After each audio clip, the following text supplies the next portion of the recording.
Welcome back to Spiro Avenue. I'm happy to be with you again. Thank you for everyone that's watching this show. We're like 10, 15, 20,000 a show now. You guys are out of control.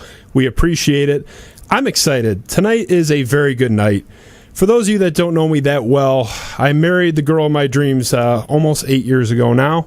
And it was a wonderful thing. But she also, before that, said no to me about 17 times. Not about marriage, but about dating. So I liked her. She said no. Liked her. 6 months later, she said no. And we went through this drill about 5, 6, 7, 8 times. And then finally she said, screw it. I'll give you a chance. And we're married. 2 kids, 1 more coming. So it worked out. Much like that, my friend, Justin Rogers, said no to me about appearing in studio across from me again and again and again. And I think he saw his colleague Tony Paul finally cave, and he was so moved by Tony Paul's decision to finally give in and appear with me that he said, screw it, I'll sit with Justin too. Justin, it sounds like a bad sitcom. Justin Rogers from the Detroit News, Detroit Lions writer. Thanks for joining us, and welcome to the studio, Justin. Hey, I appreciate you having me. I think the bigger deal was I just moved a lot closer. Wasn't going to drive out here an hour and a half for you. I appreciate you. But, you like me, but not that much. There's a limit on how much I'll drive to be on a show for free. Yeah, well, to be on a show for free, but this one didn't come totally for free because you had conditions. You had you had a rider. It wasn't blue M&Ms or anything like that, but you needed some good. It was a quality bourbon. And you bourbon. Delivered. So I delivered. We're doing good. So we can do the thing now. We can do the business. We can do the business. Half-hour drive and good bourbon. And I offered to have you picked up, but you were not that big time. That seemed a little bit much. You said you have to hit 30,000 Twitter followers before you let me send a limousine. I think what I actually said is I'm not Mitch Albom, but I like you a little bit more than Mitch, though, Justin. Whoa. But let's not go there. Let's start on a positive note. There's nothing that is more wonderful in this world that makes the citizens of Detroit more happy than their Detroit Lions football organization. That is the number one thing that warms hearts here. Everybody loves them. They never cause any problems. They never let you down. We're on the brink of a season some thought might never happen. Here we are. Looks like they're going to kick. They're going to play. It's not the Big Ten. We're days away, going to Chicago. Let's start with just the big picture with the season. I don't want a week one breakdown. This show will never be about breaking down the backup fullback position and the depth chart. We're not into that. I'm in the big picture issues and big topics. What do they have to do this year? Matt Patricia and Bob Quinn are on the ropes, I would argue, to retain those guys, and will they achieve enough? Will they get there to the level they need to retain those guys? What do you see for the Lions this year, big picture?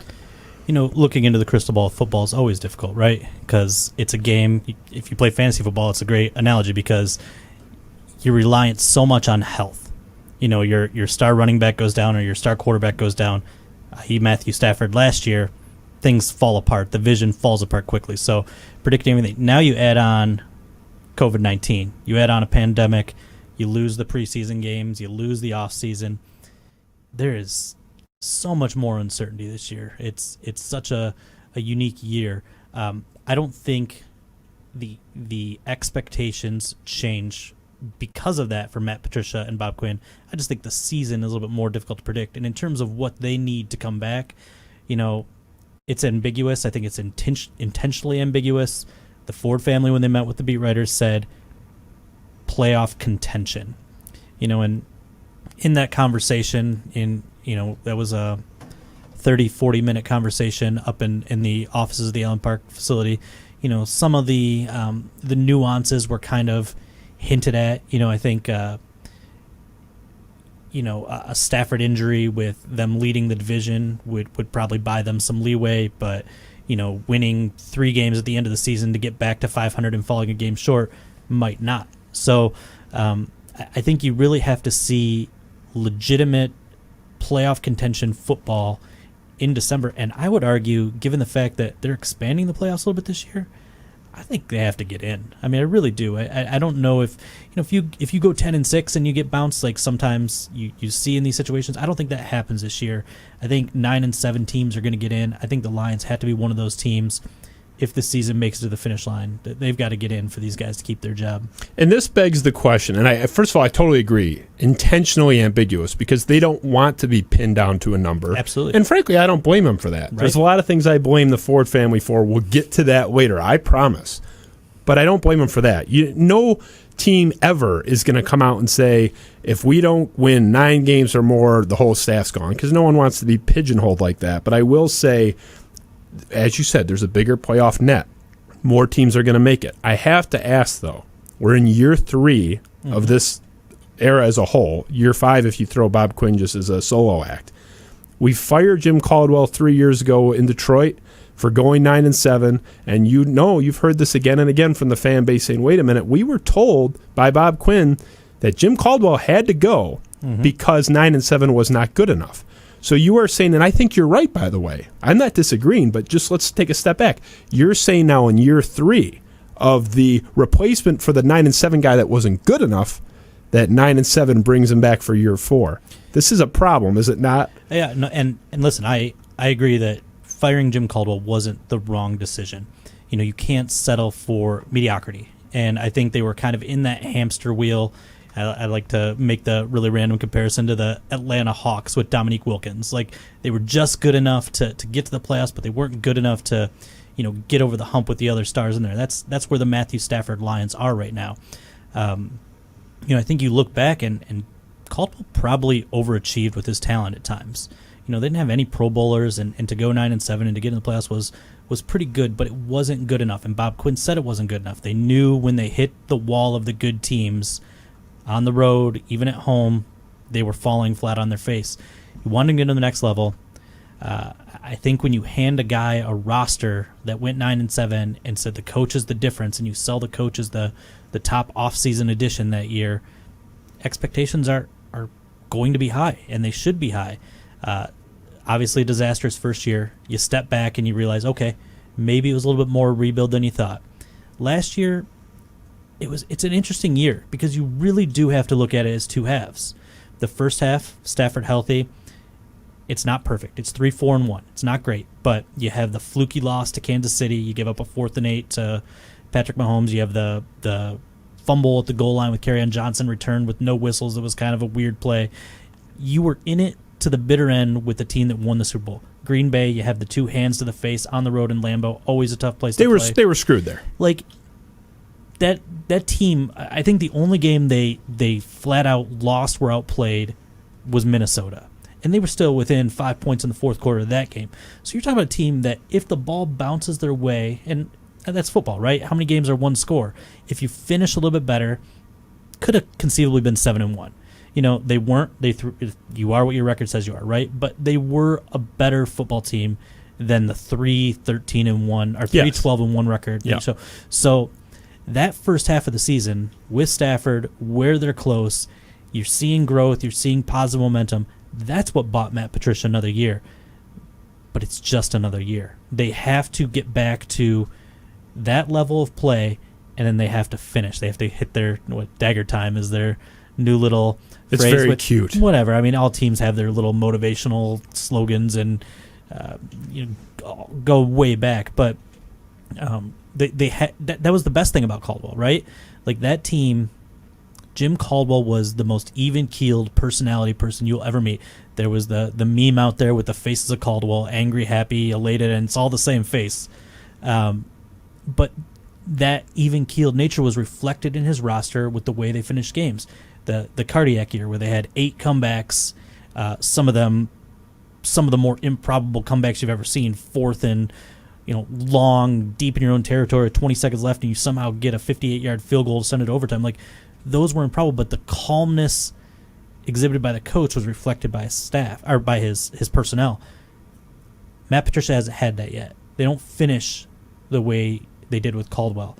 If they can get that back, if they can get that mojo back, and we know Stafford's got a long history of doing it, defense has to carry its own weight. But if they can get that mojo back, this team has the pieces to contend for a playoff spot. They really do. So there is no excuses. The personnel is in place. I totally agree. I Yep. think there is no excuse. And you mentioned right at the top that football is hard to predict because the starting quarterback goes down, it changes everything. I agree.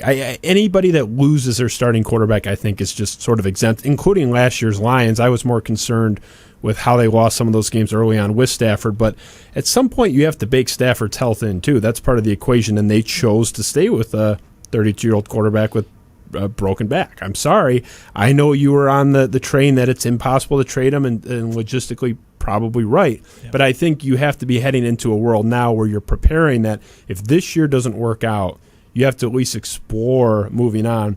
I was in favor, and it was a minority opinion, I feel like. I know you talked to a lot of people in the fan base. I was on the Tua train. I wanted to draft Tua, sit him for a year, move on from Stafford after this year, and just, it's not that I blame Stafford. I happen to be a big Stafford fan, but at some point, like we ran a family business, one of our buildings, many years ago, that we had a good person running that building. No problems, no complaints. They seemed to do a pretty good job, but 6-7 years, building just wasn't doing well. Got to make a change. Yeah. Made a change. 1 year later, was great.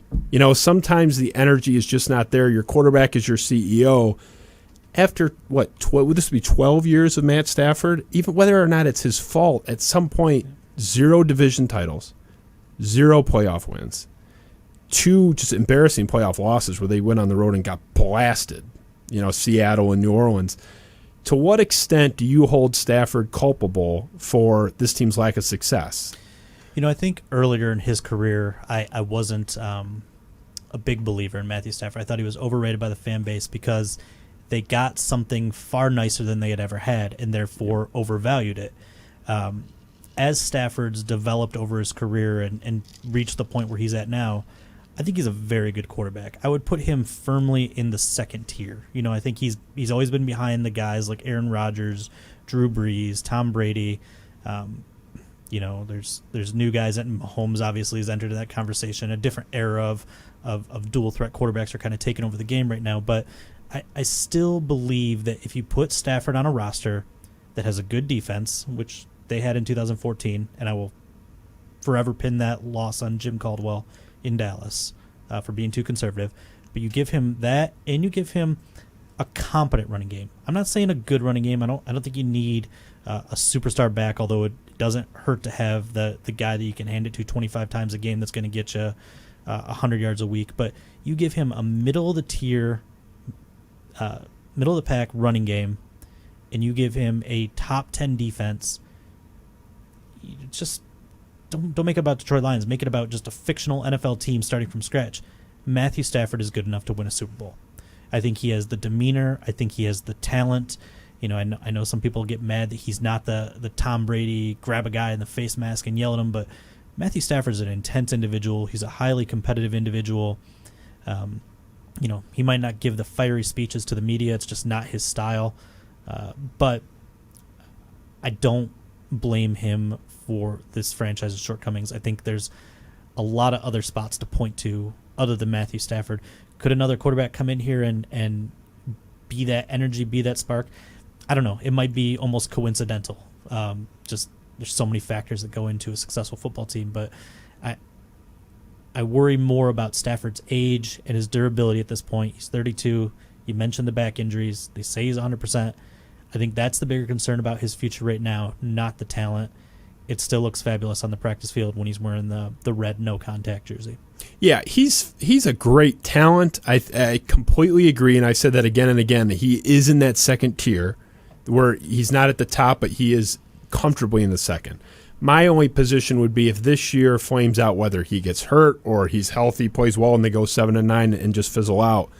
At some point, whether you like his numbers, you like how he's playing or not, 12 years, enough's enough, make a change at the top. We know, or we think, if they miss the playoffs entirely, that it's going to be house cleaning to this staff. Is there any chance, I can't see the scenario, but maybe you can, is there any chance that one of Quinn or Patricia stays, one or the other, and the other goes? They seem like a package deal at this point. I think it's very unlikely. I don't like to paint things in black and white because I think there's always circumstances where the situation could change, but I do agree that most likely they are a package deal. And I do want to go back to the Tua conversation because I think it's an interesting one. Had the Lions cleaned out their staff and it was a new coach and a new GM, I think Tua would have been absolutely on the table. There's two things here. One, it weren't. This was the same staff, and they had the ultimatum to win now or lose your job. You can't afford to use the number 3 pick in the draft and put him behind in a learning process. You're starting quarterback. You have to draft an impact player, and that's what they believe Jeff Okudah is. I don't know if Jeff Okudah even starts week 1, but they see him having more of an impact than Tua had. 2, I think my biggest concern with Tua was he's got his own laundry list of injuries. And, if you're going to draft a franchise quarterback at number 3, if that conversation is Joe Burrow, I might even still say draft Joe Burrow. He's that good. I mean, that was one of the greatest college football seasons we've ever seen. But when Tua's hip gets wrecked like that, I'm not convinced that he was the guy that pick would have panned out. I just think there's way too much risk for the reward. But what is the risk, though? The risk is that you don't win a division and don't win a playoff game because we're already in that boat. We've been in that boat for 12 years, and that was my position. Everyone's like, oh, what if he gets hurt? Okay, you took a shot with a potentially generational talent at the position. What's the downside? He fizzles out. Totally possible for anyone, let alone someone with his injury track record. I give you that.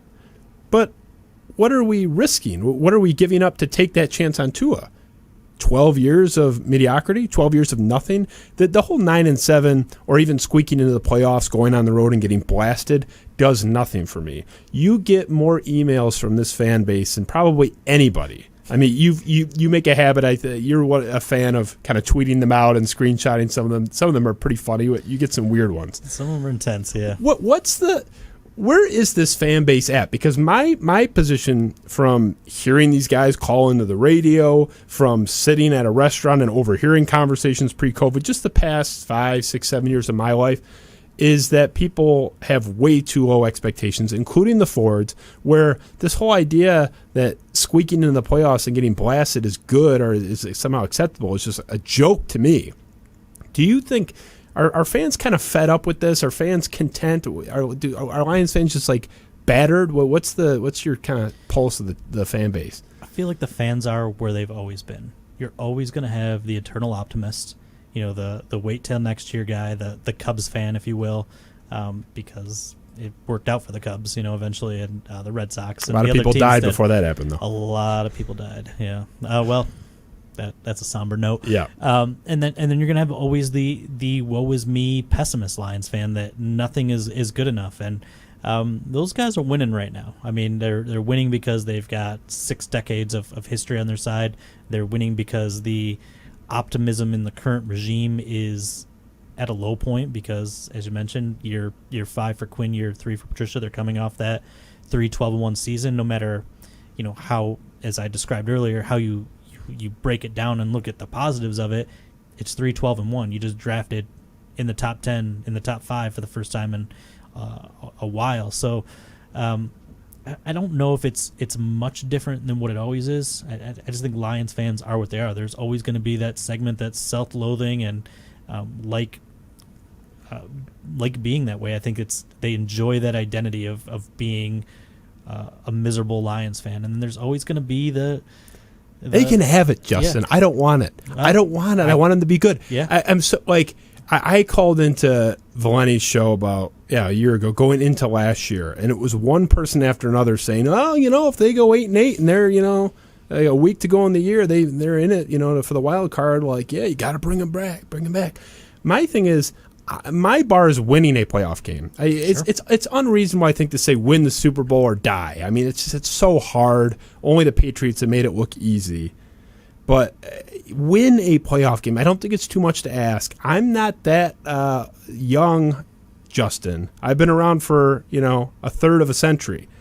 I was too young to see this team win a playoff game. I was still shitting my pants, I think. So it's a problem. This team has such low standards. I want to talk about the Fords because I don't know how much you see the Fords, how much you're around the Fords. They seem kind of cagey. They pop up every so once in a while. There's not a lot of media availability in the same way that Bob Quinn shows up once a year and then we never see him again because ostensibly he doesn't want to get in the way of the coach or step on any toes, which I think he's hiding, but I digress. Your feeling of the Fords, and this is a two-part question because I guess it would be the Fords historically and the Fords going forward with Sheila Ford Hamp. Do they really burn to win? Everybody wants to win. Everyone would rather win than lose. Do you think they're really affected? Do you think Martha Ford and Sheila Ford Hamp, after a crushing loss where Lions fans are looking for the noose to hang themselves somewhere, that they're losing 1 minute of sleep? Because I don't think they are. I don't think they care. I have a harder time answering this question about Sheila because I don't know her all that well. Fair. I did have the sit down where they kind of let us know that he was coming back, and she also took the time for a conference call when they were announced as owner. But my personal feel for her is still low. With Martha, you're right. Kind of in the shadows. This is a woman that's in her 90s. At some level, I kind of understand her desire to not be, in the eye of the media. I was having dinner with Jerry Green, and for your listeners that don't know who Jerry Green is, he's the only reporter that's attended every single Super Bowl. And he covered the Lions for the Detroit News for a long time. Yeah, he was one of the first people to get off the Titanic onto a lifeboat, I heard, too. I believe that. Jerry is very old, yep. But his mind is a steel trap. I tweeted something out about that the other night. He did a nice little column for us on Detroit News with some of the recent legends passing in baseball. And Jerry's historical perspective has, when I get the chance to sit down with him and learn things, and he told me this story, and I hope he's not mad. Hopefully he'll never even hear it because he doesn't have any social media. But we were having dinner at the Super Bowl in Minnesota, and talking just all kinds of things about Lions and NFL football and whatnot. And he told me a story about Martha Ford that kind of changed my perspective. And he was, a reporter probably somewhere in the ballpark of my age, so 80 to 100 years ago. And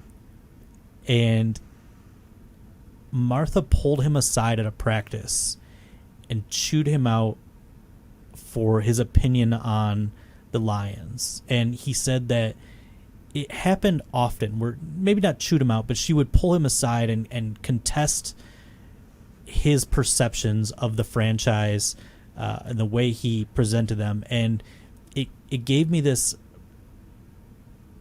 greater appreciation of how much she was reading everything, how much she cared, and how passionate she was.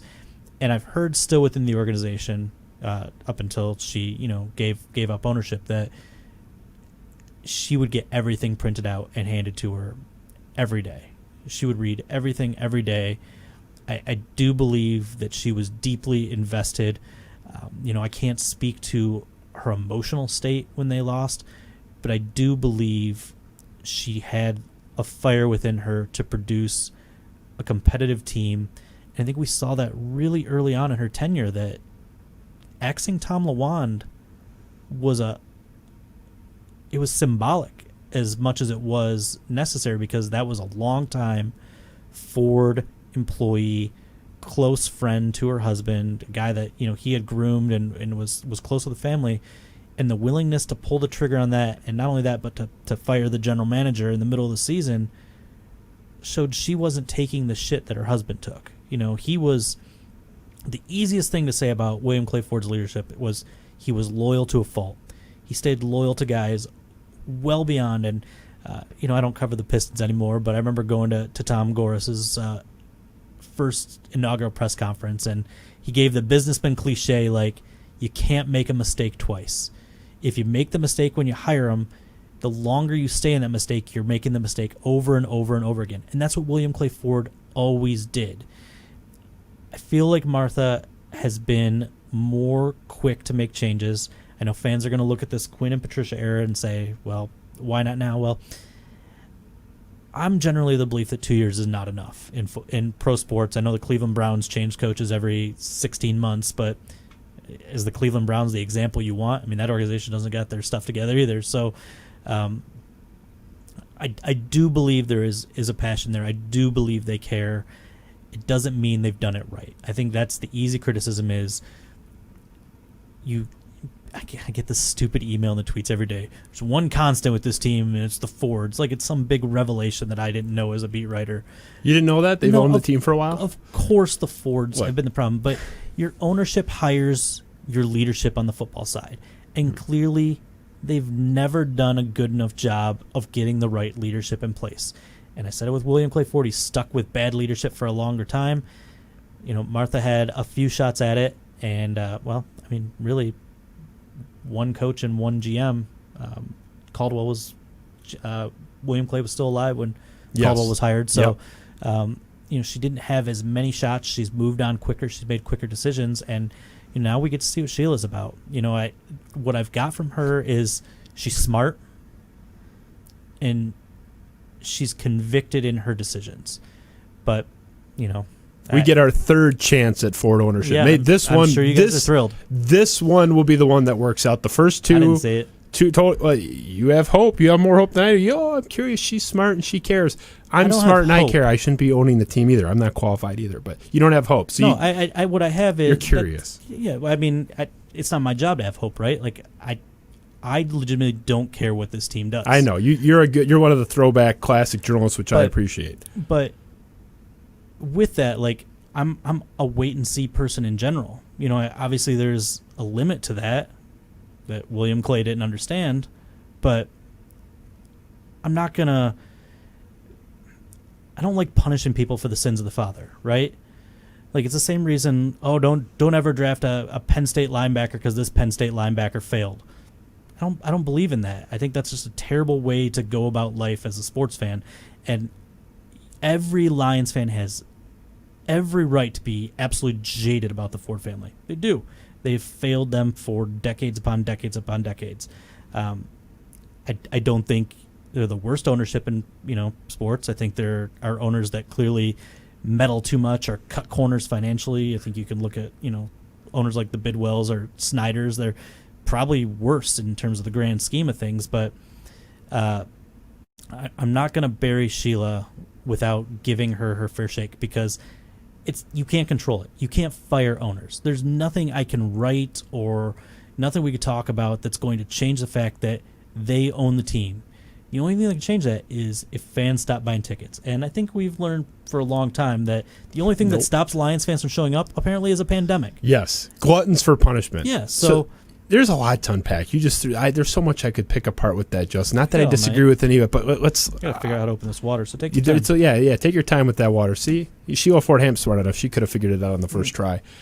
Could run that team into the ground. She went to Ivy League. I mean, I finished up at Eastern Michigan. Yeah, I'm sure the last name Ford had nothing to do with it whatsoever. So I'm sure it was totally on the merits, just like her ownership of this football team. Look, they don't deserve the benefit of the doubt. You talk about not wanting to punish someone for the sins of the father, which generally I agree, but there's something to be said for it. God, I wish the Lions had followed it with following the so-called Patriot way. Oh, don't draft the Penn State linebacker because this one failed. How about not hiring the Patriots executive or coach because the last 17 times this has been tried, it hasn't worked? Lions took the plunge. Look, generally I agree with you. 2 years is too short, especially when one of those 2 years the starting quarterback was just gone and the season tanked. So this regime, as it's known now, has really only had one season of seeing this work, and it was a bad year. So I'm okay-ish with the third year. What I had an issue with was this contend for the playoffs ambiguous crap. I'm fine with the third year, but you better make the playoffs and either win that game or get a Lambeau Field last year screw job loss, which even that would be bad, but at least I could stomach it maybe. The Fords have perpetually low expectations. We've seen that again and again and again. I had a different takeaway than you from the Jerry Green story. You said that Martha Ford would go up to Jerry Green, this is what he relayed to you at this dinner, and say, I'm taking an issue with this thing or that thing that you wrote. And your takeaway from that, Justin, was, oh, wow, she really cares. My takeaway is, where do you get off taking issue with anybody taking umbrage with anything this organization has done under your family's leadership? I think it takes a lot of nerve to confront somebody and be defensive. Where do you get off? On what basis? If you're a member of the Detroit Lions organization, especially if you're in the ownership group or the owner, in Martha's case, challenging anybody having any qualms about anything that's gone on here for the last 6 decades. That might have been 1971, mind you. They might have been 8 years into ownership at that point. Did they have any success in those 8 years? I don't know. I don't actually know the Ford ownership, Lions. No. Yeah. It's an easy flow chart. Did they own the Lions? Yeah. How'd the Lions do? Poorly. It's very simple. So, but I've heard similar stories, though, even recently, that Martha Ford likes to, it's sort of like the president of the United States gets like the daily report in the morning, that she likes like the daily report of what's going on, who's hurt, things like that. I've heard those stories. I don't know if you have too. They are a tenured organization, and we've seen that again and again. And what a wonderful segue. Our producer, Ben, who is fantastic, has pulled a terrific clip. All right. I'm going to get these headphones on. Get the headphones on. Yeah. I'll throw mine on, too. Mike Valenti, 97-1. This was 4 or 5 years ago. The Detroit Lions pull their games off 97-1 because of one person, Mike Valenti, who had been endlessly critical. Mike Valenti comes on the air the day after the story breaks that the Lions are leaving 97-1 because of him, to address the rumors and talk about the veracity of them. So, Ben, we'll let you fire that up. Audience can listen to, and then I can't wait to get your reaction to this. Years ago, Bill Keenest, who is the head of public relations, who arguably is the worst possible person you could put in charge of that job. Issues with the clip there, Ben? Would basically try to get a hold of me on a segment-by-segment basis during my show. You know why Bill doesn't like me? You know why the Lions don't like me? Because I ain't got time for his phone calls. I don't take his phone calls. And if somehow he had the ability to get through to me, I'd hang up on him.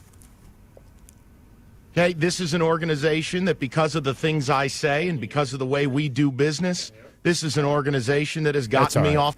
We'll roll with it.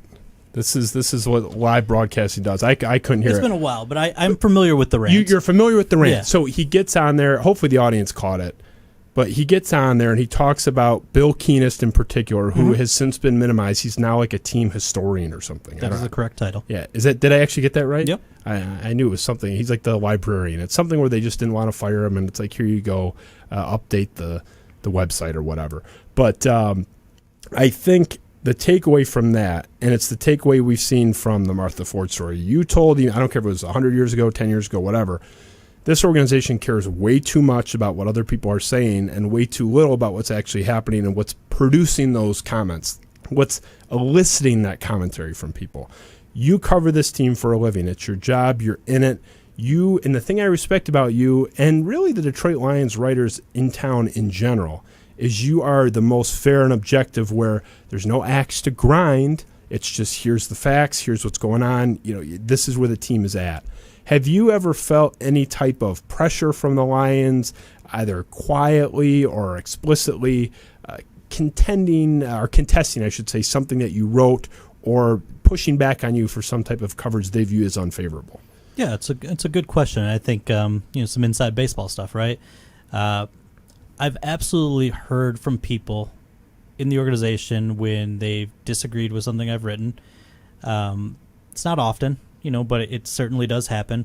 Occasionally they want to correct the record on a factual element, which I am always grateful for, because I strive for perfection and accuracy in my job, and when that falls short, I want it, and I want to correct that. And there has been times where they've taken umbrage with my opinion, whether that's a social media tweet, which they're probably more right than wrong on that, because sometimes we let our guard down, let our hair down, and get a little sarcastic and personal on Twitter, where it's a balance that I've struggled with, meshing personality with journalistic integrity kind of blurs and falls off there.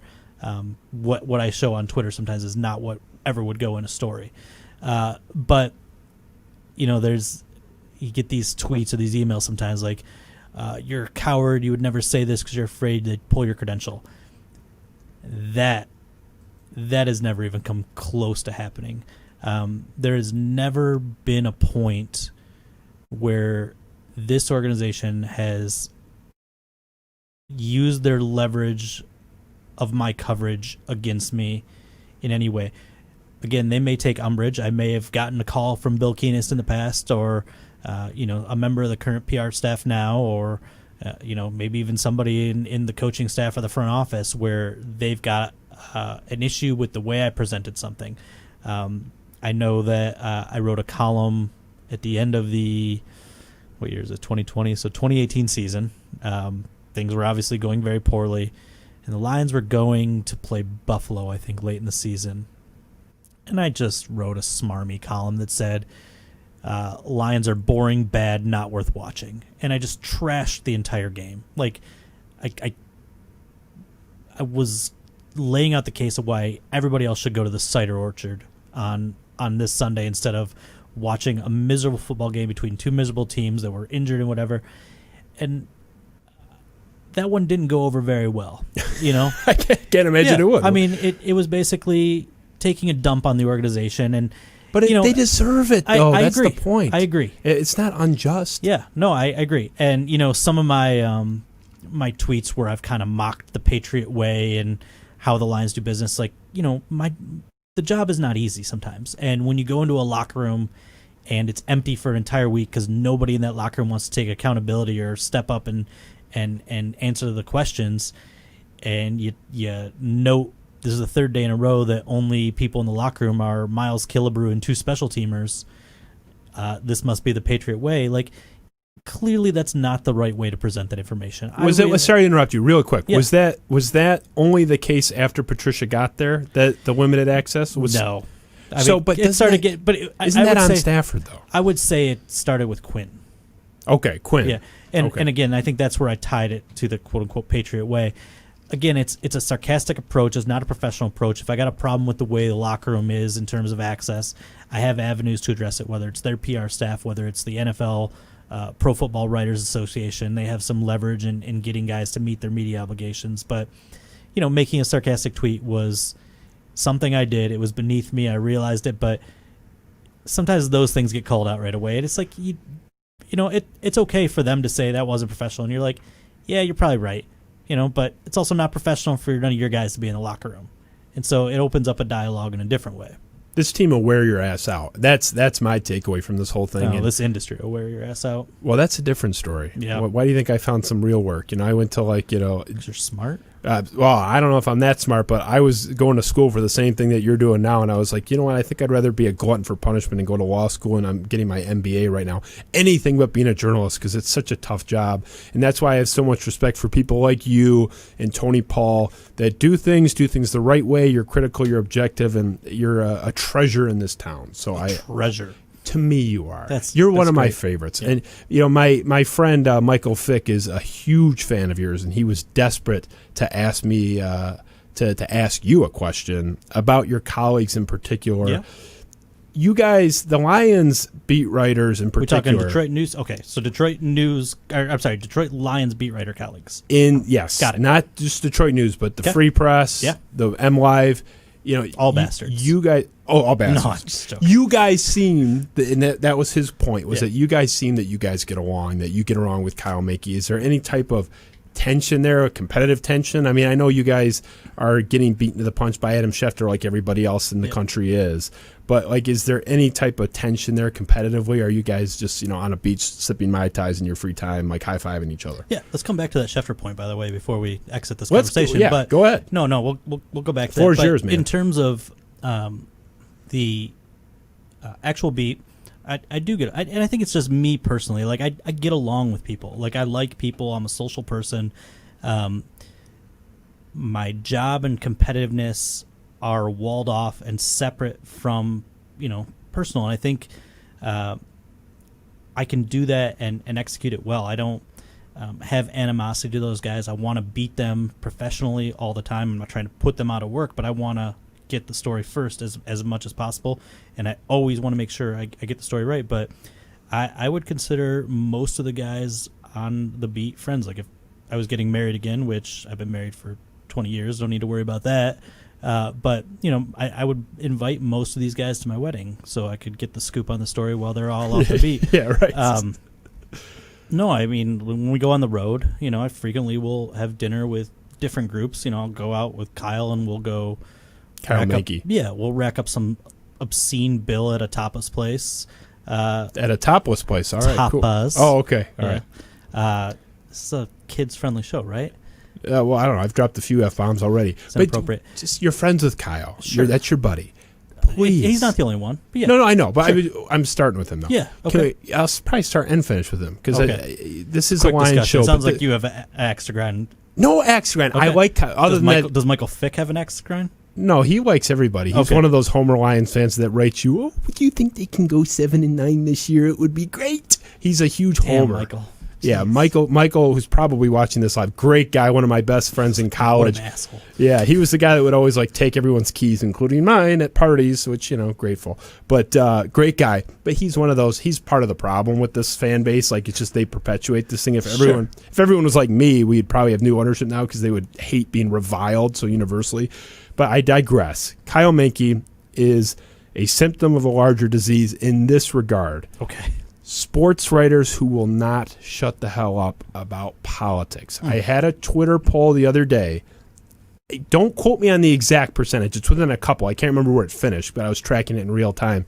But I need two sources for the Detroit News to quote anything anyway. So there you go. This is like half of one source. Okay. But my Twitter poll, non-scientific.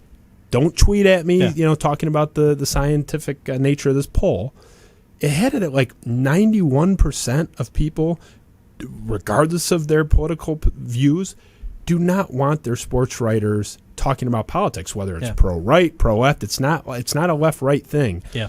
Kyle Menke, who I have invited on the show, he has ignored me, whose writing I enjoy, whose reporting is good. I think he is very good at what he does, but he is a big fan of that, constantly talking about how much he hates Donald Trump. I have followed you for years, been a fan of yours for a long time.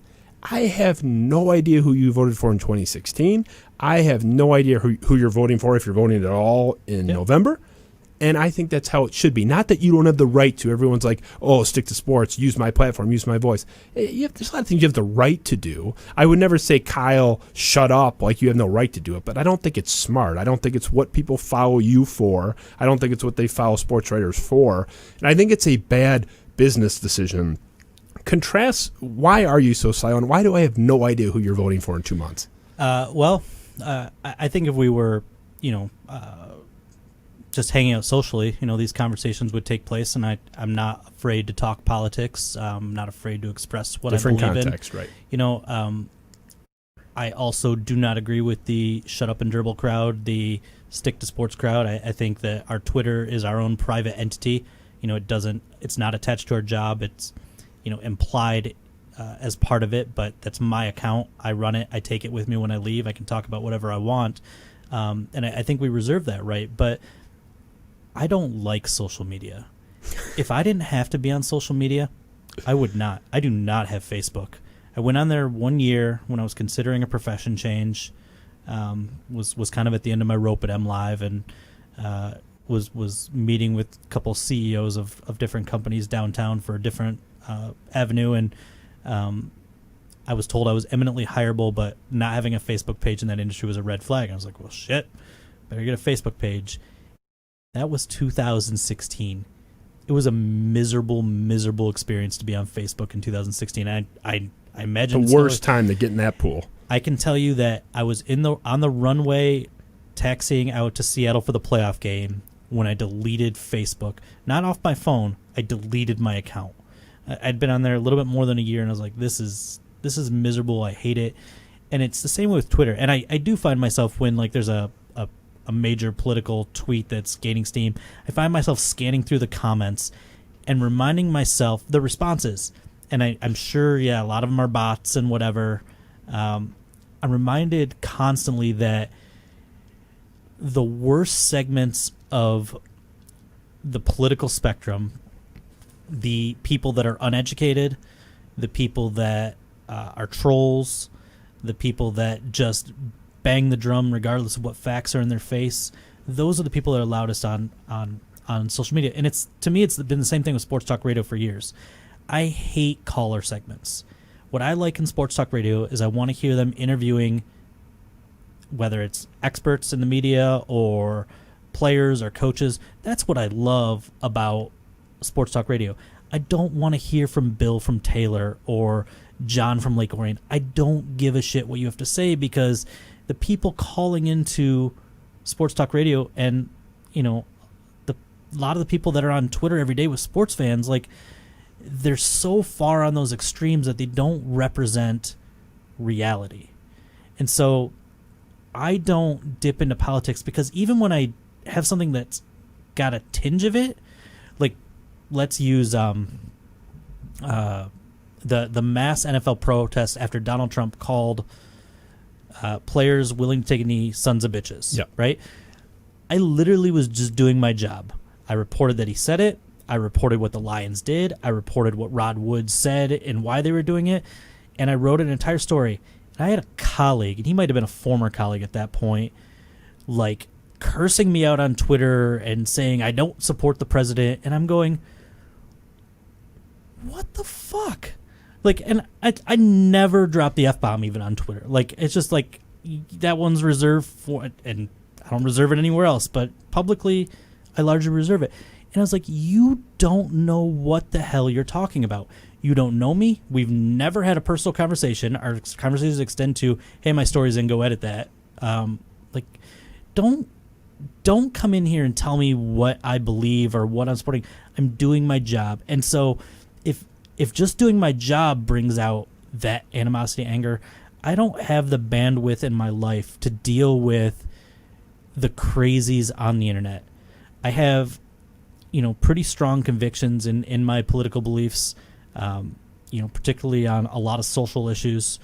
I prefer to put my money where my heart is, and I think the one thing you see me kind of get aggressive with on Twitter, and I've actually really proud of, it's maybe not the right word, but it's heartwarming, is the domestic violence stuff.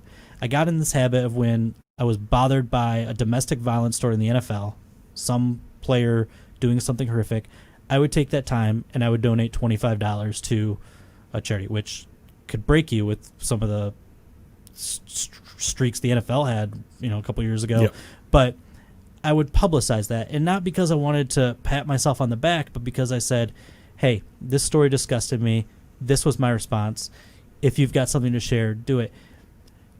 And I don't remember exactly what it was around the draft, but I did that, and I don't know why, but it turned into like a Twitter-a-thon, and everybody was sending me their receipts, and we ended up raising like $1,300 for Metro Detroit, and not raising, it was donated. I had the receipts, and so. Is that political though? That's it's not. I don't consider that political. That's where I think you get into some of these current issues with race. I don't think. Obviously, Black Lives Matter has turned into a semi-political movement, but the concept of equality and everybody treated the same regardless of skin or religion or whatever, that's not politics. Unfortunately, it is very political, but I would much rather than tweeting my beliefs constantly on the topics, even though I think it's important, and I think there's something to be said about not staying silent.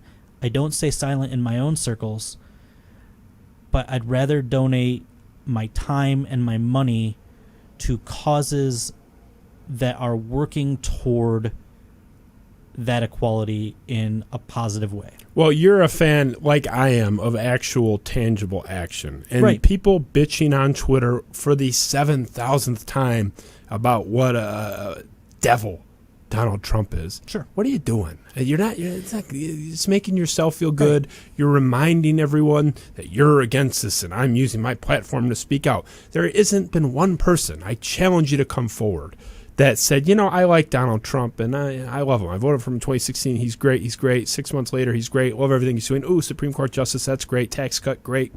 Ooh, yeah. I think your last guest actually does tweet that. I haven't finished. Oh, I thought you said nobody tweets that. I'm sorry. Part one. Yeah. Will you calm down? Okay. What's in that beverage I gave you? I just flipped a table. Nobody. That's they part can see one. that. I haven't. Yeah, John Wharton is a huge Trump guy. Yeah. That's right. But what I was going to say was, no one has been in that boat and then been scrolling Twitter one day and said, "Oh shit, Kyle Menke said he's a fascist." I reverse everything. Yeah. Fuck Donald Trump. I hate him. I'm out on Trump. Biden 2020. Biden and Harris. Nobody in the history of mankind has been swayed by Kyle Menke bitching on Twitter. He has the right, and I'm just using him as an example. Sure. It's the majority of the sports media. I hope he at least gets dates out of it. I like Kyle. I feel bad that I'm singling him out because he's the majority. You're the minority that kind of stays out of the weeds. Sports media is very vocal about this stuff. Yeah. I think it's a mistake. I don't think it does anything for them other than make themselves feel good and they get to tut each other. But there hasn't been a single person in the history of mankind that has been convinced by this kind of stuff. The way you convince people is you make arguments. You don't demonize the other side. This isn't a left thing. It goes for the right, too, where everyone says, oh, liberal snowflake. What, quote-unquote, liberal snowflake is going to be convinced to come a little bit to the right side of the aisle by being called a liberal snowflake? Well, everyone's a snowflake. Everybody's both sides are snowflakes. You know how sensitive I am? I was so hurt when you rejected me for years. I believe it. I'm the biggest snowflake in the world, but at least I admit it. But my point is, everyone needs to just shut up when you're in that realm because nobody cares. You have the right to do it. You say you're against shut up and dribble. I'm not saying I would never tell them to shut up, even though I just did.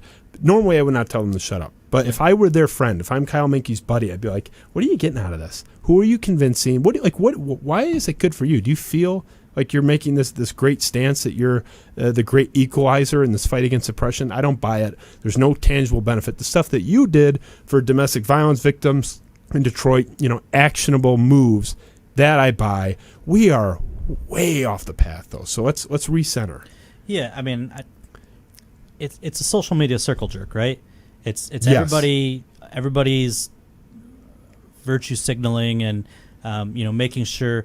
I think my biggest problem is with this personally is you hear the phrase "right side of history" a lot, right? Overly used at this point, but yes. Yeah, but sure, but you understand the concept, right? Yes. Like there are no one wants to be the plantation owner from 200 years ago. I haven't studied in depth what it was like in Nazi Germany and what people were just like, I'm just going to sit back and do my job. Like, I don't want to be that guy either, right? Like, if there is a great wrong going on in society, like, at some level, like, you do, I think, have an obligation as a human to speak up. But you're right. Like, what...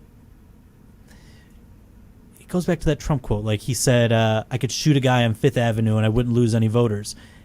I think that's pretty much been proven to be accurate pretty at this close. point, right? All the more reason to shut up because it doesn't matter. Look, did you see what Trump said? Yeah. These people don't care. It's been baked in. And you talk about Nazi Germany, obviously the example everyone goes to when they talk about the pinnacle of fascism and evil in the history of the world, recorded history anyway. Right. It's the easy comparison to make. In 1940, or let's say a little earlier, late 1930s, the rise of Hitler. If they had Twitter back then, do you think that someone going on Twitter and saying Hitler sucks, he's a fascist, fuck Hitler, is that going to save any lives? They'd probably kill the guy and that'd be the end of it. But that's not the thing that saved lives. Was actually taking action and having Anne Frank in an attic and having Schindler building a factory and hiring Jewish prisoners to work there to preserve their life. That's the stuff that gets stuff done. Not going on Twitter and whining all the time. These people haven't changed one mind since they started whining 4 years ago. They're not going to change one mind in the next 2 months by whining about it. Can you just tell me how Adrian Peterson looked in his first walkthrough? That's all I want to talk about right now from you, Kyle Menke. Stop watching CNN for 5 minutes and shut up and write about sports just for a couple days, and then you can go back. You said you weren't going to tell him to shut up, but I said other than the context of this show. Okay. When this show goes off, I'll be nice to Kyle again, and I like Kyle again for the fourth time. Kyle is just like one example of the larger issue. Not picking on Kyle, and there's people a lot worse than Kyle, and I like Kyle. Yeah. But I mentioned Adrian Peterson. Let's get it back on the Lions tracks. I got a couple. Is that what we're doing here? Was this a football show? I can't even remember what we were talking about. The issue with this running game, I've made it a big point of contention on my show for 3 years since we started this thing. They have not finished in the top half of the league in rushing once since Barry Sanders retired. It's crazy. In 1998, after the 1998 season. Yeah. They have gone over 20 years, not saying they haven't finished top 5 or top 10, not finishing in the top half. They have been, by the definition of the term, below average in a critical category for more than 2 decades. They've made every step to change it, I would argue even before this year, but I've never seen them as invested as this year right now. Get it on paper. Don't talk about injuries, this and that. We all know if the offensive line gets crumpled, throw that out. Let's say they're relatively healthy. Yeah. Is this year they finally get it done? They have Adrian Peterson, Swift, Kerryon Johnson, who's hurt every 5 seconds, but they got 3 guys now. Yeah. Is this year they finish top half? God, you would hope so, right? But do they? I know Adrian Peterson is 35 years old, but man, just seeing him in the can Lions still future, play. it He looks can still awesome, play. right? Like He can still play. he averaged 4.3 yards per carry in Washington. It's not like Washington had much else going on last year. He gets the job done. But running backs, we know, are half of it, right? Like the other half's the offensive line. And how long have the Lions been building an offensive line?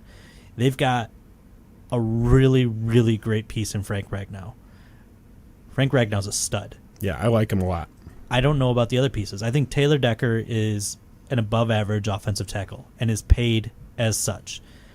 Joe Dahl is probably replacement level. Yes. He's a good bargain at the price you're paying him for a starter.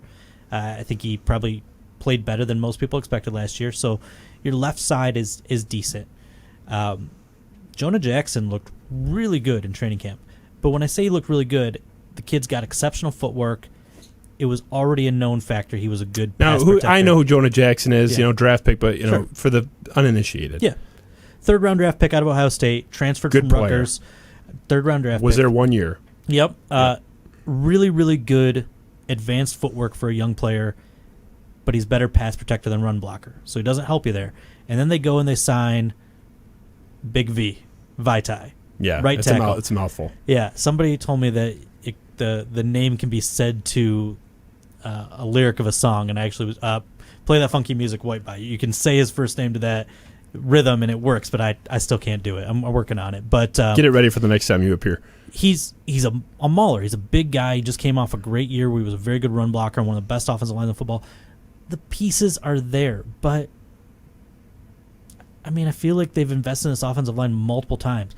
Brought in Rick Wagner and TJ Lang, big money contracts. They've spent 3rd-round picks and 1st-round picks left and right on this offensive line. It still has never come together. Kerryon Johnson and Bo Scarborough last year were like bottom 10 in yards before contact. I don't care how good you are. If you're getting hit at 1.5 yards before you take that first bit of contact, you're not going to be a good running game. So all these pieces have to come together. Adrian Peterson's the type that can barrel through some of that contact. Kerryon Johnson maybe not so much, but I don't know. I see the pieces there. I get the excitement, but it's just like the team in general. Like, you got to prove it to me because I don't believe you because you've never given me reason to believe you. So I grab the lamp, I hold it right up to you and say just yes or no, top half or not. Do they get it done or not? Just give me a yes or no. Push? But Can they be that 15th? Oh, all right. Yeah, let's go 15th. I would give it to them. That'd be the best they've top done. half. There you go. And they've put. Are you a born and raised in Michigan guy? I am. That's what I thought. Yeah. So and I think you're a little older than me, but I'm sure you remember Stocker McDougal, Aaron Gibson. I do. Down the line, Jeff Backus. It's Sure. not like this organization has not put money on that offensive line. Jeff Hardings, who actually ended up being pretty good. Now you're going else. a little farther back. Yeah, Jeff Hardings. But they have put significant assets into this Absolutely. thing. Dominic Raiola, 2nd-round pick, top center in that draft years ago in Nebraska in 2001, I think. But this goes back to what we said earlier. Ownership picks the people that pick the players. So you are blaming the Fords. Finally, it took us an hour. I mean, absolutely. You absolutely blame. And I think I said that earlier.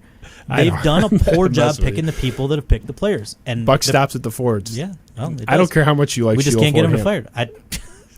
Best friends. You heard Sheila Ford-Ham got an A. We're going to go tennis and AP tea tomorrow. chemistry, and you're so impressed. Yeah. Look, I don't know what it is with that team, with that ownership group. I mean, it's the draft war room pictures from a few years ago, where it's like 7 women in their 80s or later, like just sitting around. She was the only one in her 80s. Oh, I'm so daughters mad. are I'm not so in their 80s. Come on. The picture I'm talking about. I'm gonna find like it. I don't have her time. book club We're on there. the air. Come on. This was like a knitting club. No, this was. Yes, it was. I tweeted it. It had like 300 likes, which is a lot for me. I'm not as popular as you.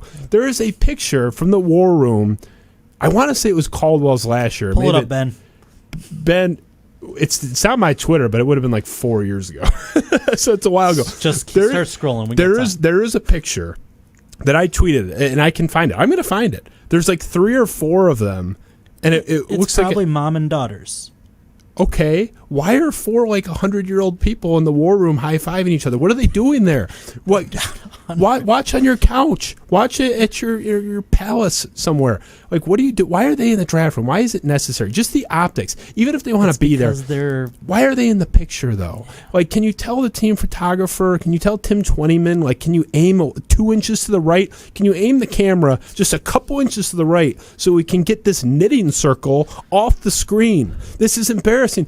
Look at the Lions brass in the war room game plan. Is this a serious operation? Do you see 16 elderly women, or it's not even a woman thing, men or women, people that can barely walk? Have you seen the Roonies? Okay, do the Roonies have a picture of 6 geriatric people falling out of their chairs in their draft war room during the draft? Take them to the draft party. Why are the Lions this way? Okay, it started with 3 and we're up to 6. Other than that, it's not hyperbole because this is a real picture that we will find. And I'm so mad about this right now because this is a thing that happened. The point is this organization could not be more tone deaf. They're confronting reporters. They're confronting radio guys. Vonnie was actually pretty tame back in the day, not anymore, with them because he was trying to play nice. Let me put it this way. I think the confrontation of reporters who's a confrontation reporter? Has dialed down. Who was everyone? You guys do a good job objectively. I'm just saying the people that confronted Valenti, that's not happening anymore. Bill Keenest. It's not happening anymore. You don't. Well, it's because they're off the station. What are they going to say now? They don't have any leverage. If they had leverage, they would use it. The leverage did not matter in those conversations. I promise you. It didn't, but they tried to make it matter. Oh, I'm right. Yeah, they tried to use it. Just because it didn't happen to work doesn't mean they're absolved from the attempt. Yeah. They tried to use leverage. They tried to exert leverage. It just didn't work. Just because it didn't work, just because you shoot the guy and miss doesn't mean you're absolved. Even if they didn't have. The point is they are the most hypersensitive organization, and they don't realize the optics of they've been terrible for 1,000 years. They're horrible. Oh, look at this. This isn't my buddy just sent me this picture. This is not the one I'm talking about. Thank you for sending this to me. There's a different one that's worse that I tweeted. If you're watching still, go into my Twitter feed and find my media from like 100 years ago. It's there because I tweeted it more than once. Yeah. I think it's an embarrassing picture, but this organization, I'm sure it's mom and daughters. But why are they in there? Because it's so embarrassing. She is the owner. And they are the ownership group. So they have the right to do it. So I'm not talking about arrest them. They don't have the right to do it. Yeah. I'm not saying let's cuff them and throw them in prison. That's not the argument. It's whether or not it's good optics, which it's not. It's embarrassing. They've been terrible since your grandpa was alive and watching games as a kid. So why are we supposed to be looking at this knitting circle in the war room during the draft? Can they just come in after and toast like a mojito or something? It's so bad, and I'm not the only one that thought it. There's a reason why a lot of people loved and retweeted. I thought you wanted an owner that was invested. Now you don't like the fact that they're in the draft room? The owner can be in there, not the whole knitting circle. What are they doing there? Executive vice presidents. If they're actually making decisions, that's even worse than the optics alone. I think it was just Sheila. Well, it's embarrassing. The optics are terrible, and this is an organization that has always gotten the optics wrong. I want to finish on one thing on the Lions before we do our speed round. It's a new thing we're doing. John Wharton pitched this to me. He said, this would be fun because I have so many things. We had too many topics. I couldn't pare it down. Yeah. He said, let's just go fast. But one more thing real quick. You've covered 3 head coaches since you've been covering this team. Is that correct, Jim? You were started with Jim Schwartz. Yep. Went to Caldwell, went to Patricia. Mm-hmm. Who's been the easiest cover, the hardest cover? How were they different? Ooh. None of them have been particularly easy. I mean, they've all kind of put up walls. It's just that's the way sports journalism has gone. As teams are, there's so much more of a barrier, both physically and figuratively, between reporters. Caldwell might have been the easiest, again, just because he was the most even-keeled, level-headed guy. There's a lot of overlap in personality to Jim Schwartz and Matt Patricia, and I'm sure by saying that both of them would tell me to F off. But Which would prove your point. They're both that like Let's face it. alpha male that likes to have a lot of control in the organization. Both defensive guys who insisted on bringing in their schemes and putting in puppets, not the right word, but caretakers of their defense as they handle the defense. Paul Pasqualoni. Yeah, Paul Pasqualoni and Gunther Cunningham were at. I respected Gunther's accomplishments more, but he didn't have a ton of sway or power in calling that defense. It was Schwartz's. He was pulling the strings, right? And same thing with Patricia. It's Patricia's defense, right? He says he's backing down from that with Unlin, but we'll see. Yeah, and I mean, maybe, but it's still his defense. It's still Patricia's defense. It's Unlin is the caretaker. Unlin might call plays, and I have no reason to believe that they're lying to me, but it's still Patricia's defense. You could tell just talking to Corey that he deflects a lot to Patricia. I don't know. Like, I felt like if Caldwell was mad about something or didn't like something, he would be the most likely to tackle it head on and address you personally, and I appreciated that. But Patricia, I don't know if he's mellowed out a little bit, but he's been a lot. It seems that way, but he was flat out rude. It was Rothstein, right? Michael Rothstein, where he was criticizing his posture. Yep. Were you there when that happened? I was. Awkward. Like you're talking about how the guy's sitting in the chair. Yeah, I mean that's the proverbial straw that broke a camel's back, right? So that was a contentious relationship that spilled over in a bad moment for Patricia. No question. You know, I'm sure if you sat him down and got an honest answer, he'd tell you he regretted that he did that. That's the thing. If when Caldwell had a problem with a reporter, whether it was me or Mike or Kyle or whatever, then you take him aside and you talk about it. That's how you handle those things.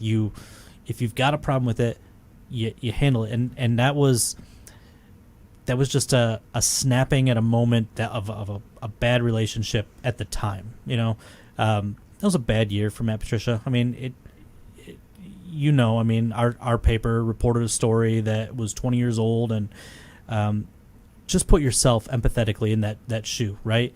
Like, you were accused, there's no trial, For the people that don't know what we're talking about, accused rape allegation from, you said about 20 years ago, right? That was the late 90s? It was a long time ago. It was mostly handled on our news side, there's just, we reported what it was. I will stand by the reporting it was fine, but it didn't go anywhere else. But if that was you and you were in a new job and that information came out publicly, how would you react? You got a new wife, you got kids from that marriage. Like, welcome to Detroit. You're gonna throw up crazy walls and be on guard. And so that first year was awful. I mean, it was just toxic all the way around. And again, if I pull myself outside and just look at it, I get it. To his credit, he made an effort to reset everything in year 2. And I don't know if there is a perfect relationship between media and the person they're covering because it's naturally adversarial, but it has been a much more professional relationship. He's made great efforts to answer our questions in the public realm and also kind of made himself more available. It's not like he gives me his phone number and we're calling each other, but if I have a question that maybe doesn't fit in a format of a press conference, I can reach out to people in the organization and he will make that time to answer my questions. So it's been a lot better the last 2 years, no question. And that's good just for his sake. I mean, I liked when I hired him. I do have some concerns. He has a little bit of that Rex Ryan goofball, dresses like a slob, had the famous shirt of Roger Goodell, which you can see the shirt I'm wearing, kind of spoofing that, as a clown coming off the plane. It's like, it's just kind of unbecoming of a head coach. Like, it's kind of silly. He's the embodiment of football guy, right? But that's good for, like, I know it's a cliche, but that's the line coach. That's who my coordinator may be. I don't want my CEO to be like that. I respect that opinion. That's who he is. He's at least authentic to who he is. I think you have a good point that you don't want your face of your franchise presented that way. And he's toning it down. He's not going to be wearing that. See the good hat he wore at the combine, though? I didn't see that, but I mean, I do not expect him to be wearing a tuxedo on the sidelines anytime soon. But he's the worst dressed coach in NFL history, arguably. Is that true? Belichick runs with the cutoff sleeves. I think Belichick looks better because he dressed just as poorly, but he's 100 pounds lighter. But he's got 6 Super Bowl rings. Oh, yeah. He could come out in a leotard and no one would care. So, It's fair. Are you ready for our speed round? Are you ready to rip a little bit? Yeah, it's probably not. I talk a lot. It's probably not going to be a speed round. Let's go. Well, hey, I'm on your time. Yeah. This is fine. I'll keep you here all night. So we'll go quick. I'm going to rip through them. Okay. If you want to go longer, go ahead. What are we doing here? I'm just going to throw something at you, and like you're going to Rorschach test. It's not word association. You can talk. Okay. You can say more than a word. All right. But I'm not going to elaborate. I'm just going to name stuff, and you're going to react. Okay. Yeah. First things up. Nicest Detroit Lions player you've covered. Just the best guy. Oh, wow. Nicest is Miles Kilbrew. I know I mentioned him earlier as the one guy showing up in the locker room. Like, I realize he's just like a special teams guy, and nobody cares. The dude is just genuinely super nice. Great biceps. He's jacked. Yeah, he's also maybe the prettiest player I've covered. Yeah, I mean, he reminds me of that model, that convict that got famous. Like, there's that picture of that bald guy with the blue eyes. Like, just a really good looking. Like, yeah. Oh, nice that he's. I'll tell this story because why not? He was a rookie. I was already annoyed because like after minicamp ends, that's when beat writer vacation starts, and they held like one additional rookie event like 4 days later. So I had to like stay and work this event. So I got out there. It's Detroit High School. He's out there, and we're interviewing him, and he's a rookie. He's interesting. He's the muscle hammer from his little scouting report on NFL.com, which everybody loved. Yes. And we finished the interview, and I'm like, Miles, I'm sorry. I don't know how this is going to come across. Dude, you got beautiful eyes. It's like they're like golden. I don't know what's going on with him. He's a good-looking guy. This dude is a model, right? Yeah. And he's like, bro, I was going to tell you had beautiful eyes. I was like, I don't know what's happening right now. But you guys had a moment. It's very sweet. Yeah, Miles and I are close. That's good. I'm glad. Well, you have his Locker number. room Let's call him up. He's welcome anytime. Yeah, I don't keep him away. Keep him away from my wife. Yeah, all of our wives for sure. Yeah. Keep him away from every woman you care about. He just got married, so I think we're good. That doesn't stop some people. Just you no and comment. me. So okay, we'll avoid that speed down. We'll go on the other side of this coin. Yeah. Biggest Lions jerk that you covered. Who was just an ass? You've been there a while. Seen a lot. Yeah, and a lot of them run through that defensive line room. And I know a lot of people want me to say Sue. I actually had a pretty positive relationship with Sue. I mean, as cantankerous as he could be. I would probably say a guy just left. A'Shawn Robinson was a miserable human being.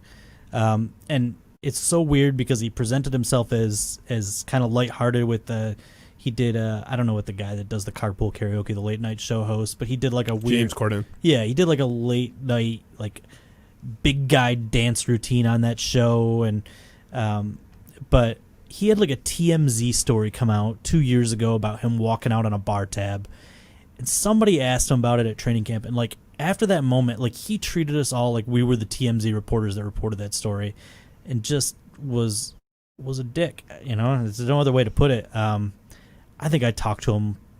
I tried to talk to him a couple times, but I think I only actually talked to him like once the last 2 years.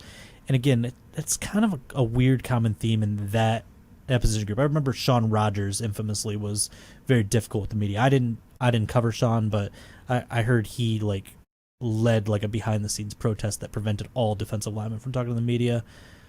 I don't get that kind of thing. Big baby, right? Acting like a big baby. Soft organization, right. Just like their owners. You mentioned him already. Let's get into it. Yeah. Ndamukong Suh. Yeah. Speed round. Yeah. Thoughts on Ndamukong Suh? You covered him for a while. Yeah. Notorious. Yeah. A lot of people don't like him. Sure. Well, I mean, listen, he's a mercenary now. Whoever pays the most money gets your what's left. Your experience with him, though. Yeah. You liked him. I wouldn't go that far. We had a fine working relationship. I would say the thing that bothered me about Sue was I always felt like he was more about his individual accomplishments than the team's accomplishments. If the team accomplishments came within the realm of an individual accomplishment, great. But I remember him pulling aside somebody on the PR staff and like asking them to go call the league and get him credit for a sack he thought he deserved like a game earlier. And it was like that said a lot to me about who he was. But additionally, I think it was my second or third year on the beat. It's off season. I'm at a bachelor party. We were like drinking out at a tailgate at a Tiger game because that was part of it. And I got a call from an Oregon number, and I was like, "What the hell's this?" And so I ignore it. And then I get a text, and it's like, hey, Justin, it's Ndamukong Suh. I was wondering if you want to meet for lunch. I was like, oh, what? Like, what is this? That's so out of left field. It was so out of left field. And so hopefully he paid. I call back. It was like coffee, actually, I think. I call back, like, thinking it was like a joke, right? And it's him. He's like, hey, I like to get to know the people that are covering me. Okay. And it was super cordial, and, there was no story there. It was a very, like, talking about our families and stuff. And it was just a really, I never have had a player do that. But he was such that high profile. Everything he did made news. And I think he was just trying to say, I'm not a bad guy as it's presented. And what's really funny, I love telling this, is I went 2 years ago. My wife and I took just a summer vacation out to Seattle. She'd never been out there. It's one of my favorite cities on the road. And then we took a train down to Portland for a couple of days because NFL doesn't have a team in Portland. I've never been there. So I wanted to see it. We get to Portland. We drop our bags off. It's 10 in the morning. We're off the train. We walk to lunch. It's 10:30. It's like way too early for lunch, but we're still on East Coast time. Walk into a restaurant, Peruvian restaurant. Nobody's in there except for one table. And I look to my wife. I go, I'll be right back. I had to go say hi to somebody. And Ndamukong Suh in the corner of this freaking restaurant with, because he trains out there, right, at the Nike facility. Yep. I haven't seen him in 3 years. And you never really know, even though you're in that locker room every day, you don't really know what guys know you, right? Or know your name. It's like, I think we're supposed to wear a name tag. I never do. Like, I introduce myself, but who am I to, the average player? And I'm walking to the table, and, like, he immediately greeted me by name, and it just, like, all those old stories about his photographic memory, right?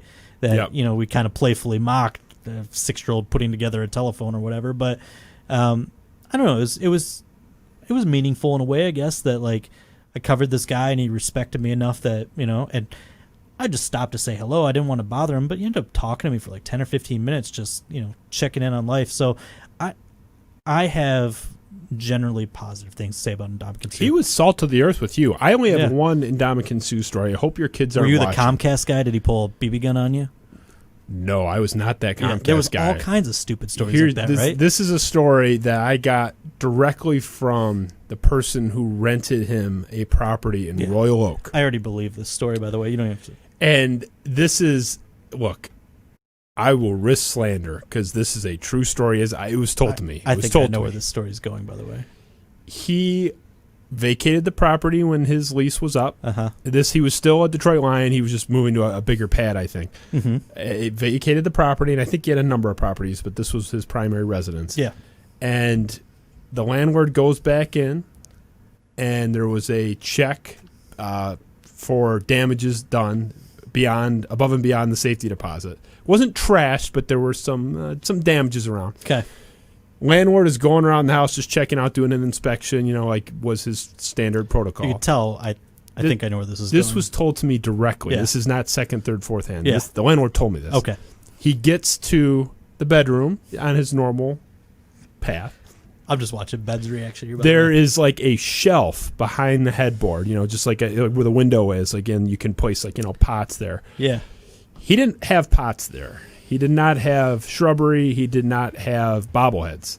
He had a giant glass container, like probably if you're watching, I know some people are on audio, probably about that big, according to the description, filled with used condoms.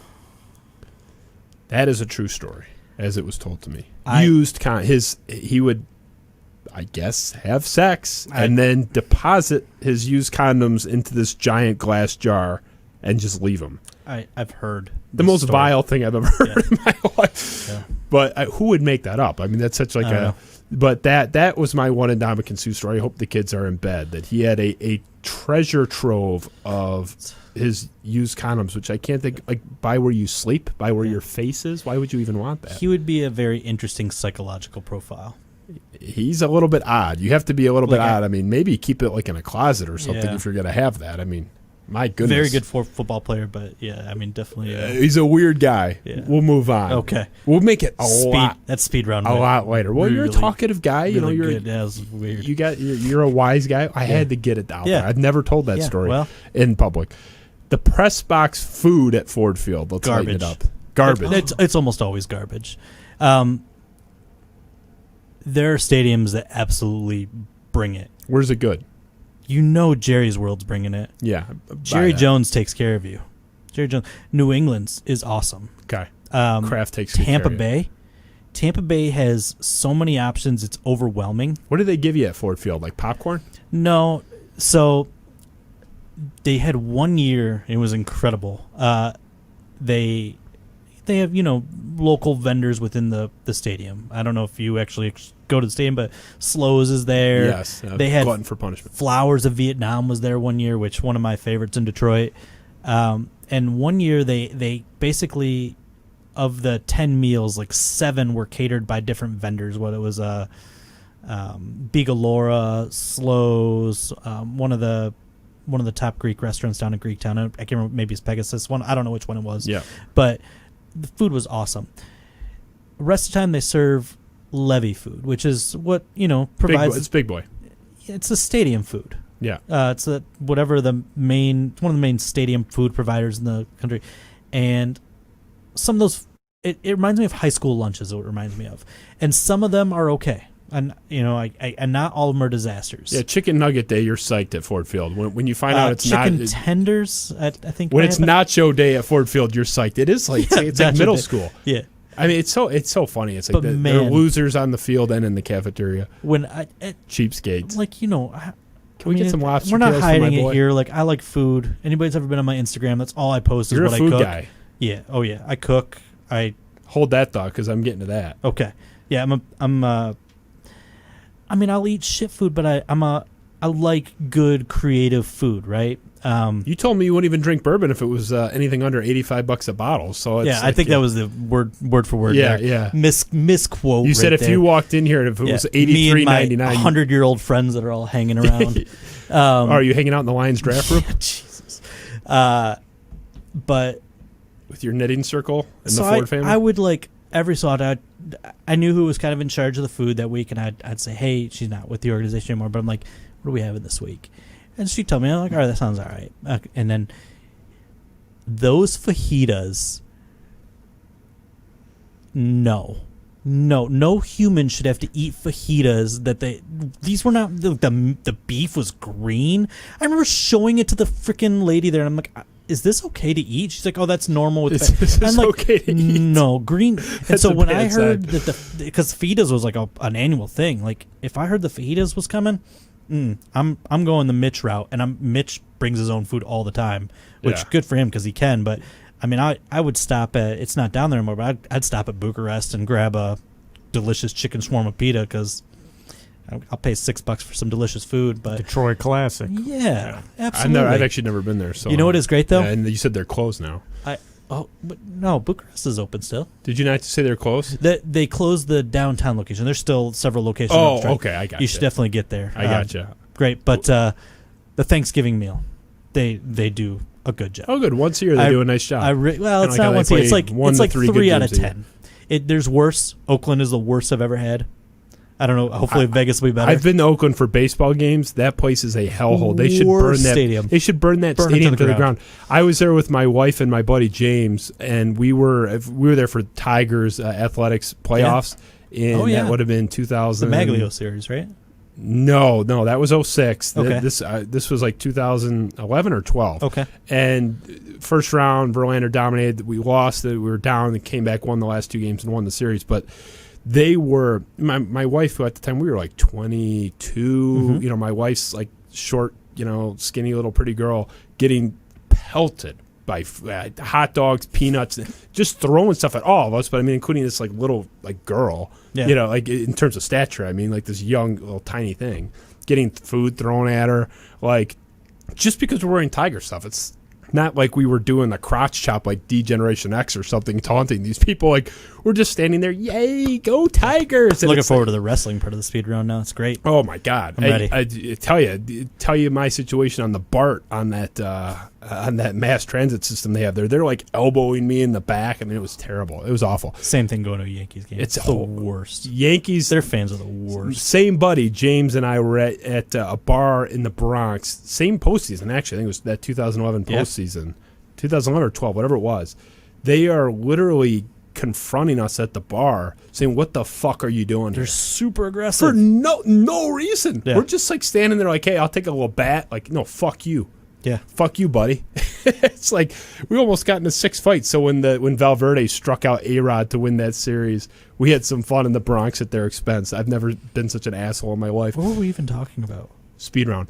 Nicest guy in the Detroit media. That's our next one. Oh, yeah. Let's get back on track. Nicest guy in the Detroit media. We ripped on Kyle Menke. You agreed he's terrible. Who's the nicest guy? There's so many. I'm gonna go with Dan Miller. Dan Miller. Does he count as media when he works for the team? No, that's a separate role, Yeah. right? So he's almost ineligible for this, but we'll give it to you. You can have Dan Miller. There's He's a good so guy. many good. Dapper There's Dan's so fine. many good people in the media. I don't think people realize like how many genuine good people. Like, it's just an example. Wojo always picks up the tab. Always. Wojo's a great guy. It's I unbelievable. love Wojo. I always make the joke, like, I work with Wojo and Neo, both extraordinary human beings, like, just great people. When I thought work it was with John Nio. Is it Neo? Neo. I've been saying it wrong this whole time. No wonder why But he you've been won't saying show up. Minky, too. I don't know what that is. Isn't it Menke? Minky. No wonder these people hate me. Yeah. Well, whatever. When I work with Neo is one of the most observant reporters I've ever seen. Like, the dude just catches everything, and he makes me better just working side by side with him. Wojo, he makes me laugh. Like, No, he's a goofball. He's a goofball, but it's like he's such a big heart, and I just have so much fun when I work with both those guys for different reasons, right? But there's so many good people in the media, and there's so many good people on just the Lions beat, right? Yes. You're a big baseball fan, I think, right? I still play fantasy baseball. It's the only thing I still play. My producer told me you're a big baseball guy. See, I didn't even know that because you don't talk about. I almost wore an Expos hat today. That would have been nice. Yeah. The Expos It's like hats my were great. go-to ball cap. So. But you stay in your lane. I had no idea you were a baseball fan. My producer, Ben, had to give that to me. And I had no idea who you were voting for in 2016 or 2020. So you stay. You Vlad stay, Guerrero, obviously. You stay on the line. Yeah. Is that your favorite baseball player ever? That's a good question. My first favorite baseball player was Jose Canseco. In the first Tigers game I went, my uncle took me and bought tickets in the outfield where he was stationed. And that was like just Bass Brothers. Like, you know my Canseco story, right? The fantasy baseball story? Yeah. I'd like to hear more because I only know vaguely. Did you pay for that? For the wrestling fans out there. Can I get a dollar amount on what it costs to bring in Jose Canseco? Not on the air, you can't. Off the air, though. Yeah, sure. I was debating this on the drive-in with a buddy. Well, it depends. Yeah. You know what off the record means, right? You went to journalism school, right? No, yeah. I didn't, actually. No, that's right. You didn't. You know what the term means. Yeah. Jose Canseco there was an old WWF wrestling bit where it was going on for months, where there was this guy wearing a cloak and he was causing all these problems, and I'm dumbing this way down, in the WWF for all the baby faces. He was causing all sorts of problems. He was a bad guy. No one knew who he was. Okay. Is it Jake the Snake Roberts? No one knew who it was. And Vince McMahon was intensely against this guy, it appeared. And they bring him out, and there's this big reveal, and it's revealed. The higher power angle? That's right. It's revealed that the higher power is, in fact, Vince McMahon. Of course it was. And it was this big storyline. There's a little inside baseball, not that I heard directly, but just on a podcast. It was inside baseball at the time. I think it was Jim Ross was saying, like, it wasn't supposed to be McMahon. They were trying to get Jake the Snake, and they couldn't get him, or there was some issue there. But obviously drunk or he high. had some issue. Yeah. But so I had this whole build-up where I was going to have a mystery, because I ran the baseball league that we were in. And I had a mystery 10th owner who I declared the higher power. Yeah. And nobody knew who it was. So I reached out, and I was thinking who I wanted it to be baseball related if possible. And I'm like, who can I afford that's really good and cool, but I can still afford? And it's like he was the first one that came to mind, and he was such a cool one to have. So there's a video of the reveal. I don't know if you've seen it. I have seen it. It was years ago. He's walking in. It was like 2014, He I did think. the whole rope thing, right? Yeah, we got him a cloak, but he was the coolest guy. He stayed at the Townsend. He invited me out with him, and I was like, he wanted to like kind of have some pops with me, and I was like, I got a wife, and it was late. Dude, he got in late, but great guy. So I'm talking to him. He's at the house before anyone shows up for the draft on drafting. He flew in Saturday night. The draft was Sunday at like 11. So I pick him up in the morning. And we get there an hour before the first person shows up. So I'm just sitting in the car with Jose, and we're talking, and I'm like, okay, man, I feel awkward. He's a giant. The guy's huge. He's my height, but he's like 100 pounds heavier than me, and he's like 6'4", all muscle. And I'm saying, like, I'm kind of awkward. We're driving from the town. He had a room at the Townsend. Pick him up at the Townsend in Birmingham, driving just 5 miles down the road to my parents' house in Bloomfield where the draft was. And I'm like, I know this is awkward, Jose, but I got this cloak. Like, you don't have to wear it. I'm like worried the guy's gonna like punch me in the face for even asking. Yeah. And he was like, "Oh no, that's great. Like, I'll come down really slow. Like, we can do it this way. I'll kind of peer around the corner." And like he absolutely loved it. He just played in. he was such a good sport about it. So he's waiting upstairs as everyone's like arriving. So he's just standing in my parents' guest room, like on his phone, just hanging out, killing time for like half an hour as everyone filters in. And he comes out. There is video of it in a cloak, and he comes down the stairs. And I popped the head the cloak off, and everyone was just like, "What the fuck?" And there is video of this. This guy turns around and he's just like makes his jaw agape face. People were stunned, but could not have been a cooler guy. Yeah. Great guest. People were asking him questions about everything. He was talking about Carl Cabrera is one of the only clean guys of the the big power hitters of this generation. He thinks guys are still using. Miggy, you mean? Yeah, he said Miguel Cabrera was like 100% clean. Like I can, there's no like fluid retention. He has some way. He's the expert. He's the chemist. He was known as the chemist when he played. Right. But you have the guys because we had Dennis Rodman the next year. That's a whole different story. I don't think I knew that. Dennis Rodman the stories with him were great before the draft. During the draft, he sat there and just kind of grunted the whole time. He was a very awkward guy. Jose was telling stories, taking pictures, putting his arm around guys. Like he was like, I liked him more than my friends that were there. So, you know who the Jose of my time covering the Lions was? Who? Dominic Raiola? Yeah.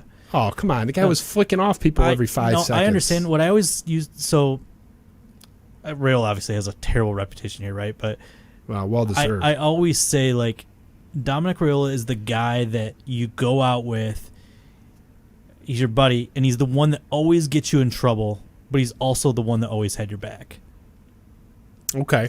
That makes sense. I would like him on my side. Right? I'd like him on my side in a fight, but I don't have to like him when the team's 0-16 and he's flicking off the player, fans. I'm just talking personality here. I get it. Like, no, he's your buddy. I get it. I would not say that either. Yeah, I would not say anybody I've ever covered has been my buddy. So Jose Canseco and Vlad Guerrero are your two favorites. Guerrero was one of my favorites ever, but Pedro Martinez is number one with a bullet. Can't beat Pedro. Yeah. Another Expos connection right there. You're a food guy. Yeah. Last one. We're gonna wrap here. Let's wrap with something we're done? silly. I thought we had another hour left. We've been at it an hour and a half. You told me. See, Look at Ben us. says hour 30. We got to go for the new viewer record. And you right? told me you have stuff to do. You got big shoes to fill. John Warren's at 50,000 right now. 50,000 people have watched the John Warren Mike show. Abdenauer would do. Oh yeah, Mike Abdenauer would be interesting too. I would rather have like Arnie Kander would be more the apples to apples comparison. But let's finish here. Yeah. Big food guy. Yeah. I'm a big steak guy. Yeah. If I want to get a steak in Metro Detroit, doesn't have to be downtown. Anywhere in Metro Detroit, the greater counties. Where am I going? Where's number one? That's a good question. I don't eat a lot of steak in the area. Like that's a road food. It's a road food. Yeah. As weird as that sounds, I cook my own steak. Okay, let's pivot. Best restaurant. Best restaurant if I'm taking my wife, not with the boys. I'm going out with my wife. It's our 10th anniversary. Where am I taking her? How ambitious? Like, is she conservative with her food or no? She'll eat anything. Okay. I mentioned it earlier. It's a restaurant I'm just falling in love with down here is Flowers of Vietnam. Is that the topless place you were talking about earlier? It's not the topless place. Okay. Or tapas. So it's a Vietnamese restaurant. It's down off Werner. Okay. So it's close to Mexican Town, which is another place I love all of that. But it was like an old Coney Island. It might have been the owner's dad's at one point, and he like rented out the kitchen on the weekend or something. But it's it's just more of an authentic style Vietnamese food with, certainly a fancy twist to it. The chicken wings as an appetizer, they're like the caramelized 2-day recipe Vietnamese chicken wings are unbelievable. Better than B-dubs? Yeah, a little bit. A little more authentico. Yeah. It's a sauce, right? It's got the caramelized, and it's got the fish sauce. You get that subtle spicy. The restaurant itself, the whole menu is just very unique. It's a really cool place to take friends from out of town. Jose Canseco, date with the wife. I'll take Jose next time he's in town. Yeah. I don't know. With all the equipment we have in here, I don't know if I can afford Jose again. Yeah. Justin Rogers, Detroit News. It was awesome. You told me you were not giving me 1 minute above 30 minutes, and here we went through. Happened. I'm making up a lot of hyperbole, man. I'm making up a lot of stuff. You have a lot to do tonight, though. You said you're a busy guy, and this is crunch time for you. Late. The draft time. I hope you're a coffee drinker. The draft time is crazy for you. I'd imagine beginning of the season is tough for you. Luckily for you, the playoffs are usually pretty quiet because you write for the Detroit Lions beat, so you're going to be very relaxed in about 17 weeks. You know what the hardest part is right now? It's the hardest part for everyone. This pandemic got the kids at home.